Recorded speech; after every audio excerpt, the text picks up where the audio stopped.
అంటే ఈ రాష్ట్రానికి లాస్ట్ బార్డర్ కూడా నా విలేజ్, నియోజకవర్గానికి కూడా బార్డర్. నాకు ప్రజలు కష్ట సుఖాలు అన్ని విధాలుగా పాలు పంచుకునే విధంగా నేను ఒక కుటుంబము ఎట్లా ఉమ్మడిగా ఎలా ఉందో అలా జీవనం గడిపే నా మనస్తత్వం. కానీ నేను ఎక్కడ కూడా ఆ నియోజకవర్గానికే ఆ ప్రజలకే నేను న్యాయం చేయాలనే ఒక మంచి ఉద్దేశంతో నేను ఉన్నాను. స్టార్టింగ్ లోనే రాజకీయంగా నేను వచ్చేటప్పుడు కూడా నాకు ఎంపీ పదవులు ఉన్నప్పుడు కూడా నాకు ఈ ఎంపీ పదవులు వద్దు, నాకు ఏదైనా నాకు ఎమ్మెల్యే పదవి కావాలని చెప్పి ఆ రోజుల్లో వచ్చాను.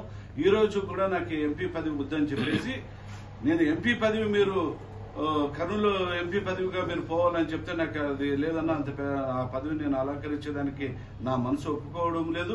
అదేవిధంగా నా నియోజకవర్గ ప్రజలు కూడా నాకు ఒక కుటుంబంలో ఒక అన్న పెద్ద అన్నగా మా దగ్గర ఉంటేనే మాకు న్యాయం జరుగుతుంది కాబట్టి నువ్వు పోవద్దని చెప్పి మా ప్రజలు అందరూ కూడా చెప్పిన విధంగా నేను ఈరోజు పోలేక పరిస్థితిలో ఈరోజు ఈ పార్టీని వాళ్ళు ఎంపీకి పోవన్నందువల్ల నాకు ఎంపీ నాకు అవసరం లేదు.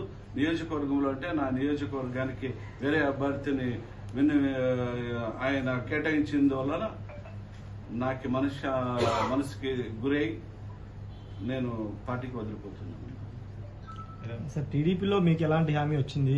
అక్కడ ఏదైనా కాన్స్టిట్యున్సీ మీకు ఇస్తామని హామీ ఇచ్చారా?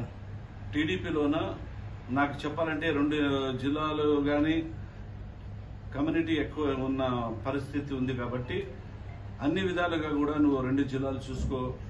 అదేవిధంగా 2 జిల్లాల్లోన కర్నూలు జిల్లాలో ఉన్న ఎమ్మెల్యే కావాలా లేదంటే అనంతపురం జిల్లాలో ఎమ్మెల్యే కావాలని చెప్పేసి నాకు పెద్ద ఆయన అడిగినప్పటికీ నాకు గుంటకల్ నియోజకవర్గానికి కేటాయించడం జరిగింది కాబట్టి నేను గుంటకల్ నుంచి పోటీ చేసేదానికి నేను సుముఖంగా ఉన్నాను. అక్కడ కూడా మీ కోరుకున్న నియోజకవర్గం ఇవ్వట్లేదు కదా సార్? మీరు ఇప్పుడు ఏదైతే ప్రాతినిధ్యం వహిస్తున్నారో అది ఇవ్వట్లేదు.